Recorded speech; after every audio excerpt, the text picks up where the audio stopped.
जाजपुर बैरी वनांचल अधीनस्थ बंधपल्ली चारिगोछिया ग्रामर दुई युवक स्थानीय जंगल को सकाळु जाइथिबा समय रे एक हाथी हाबुड़े पड़ जाइथिले।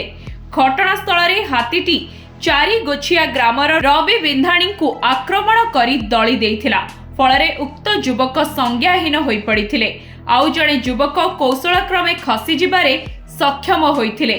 स्थानीय लोके घटनास्थल रे पहुंची संज्ञाहीन युवक को बड़चणा गोष्ठी स्वास्थ्य केन्द्र को नहीं जाइथिले। सेठारे तांकु डाक्तर मृत घोषणा करिसेंती। स्वास्थ्य केन्द्र रे बड़चणा विधायक अमर कुमार नायक पहुंची मृत युवक परिवार को तुरंत सरकारी साहाय्य जोगाई देबाकू प्रतिश्रुति देइथिले।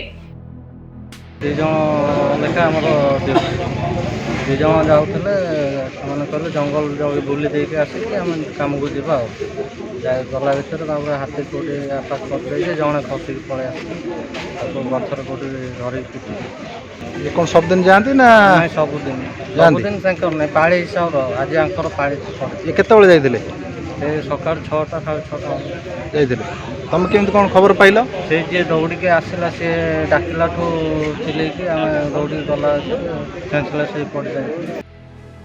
बड़चणारू सौम्यरंजन साहू का रिपोर्ट, धरित्री लाइव।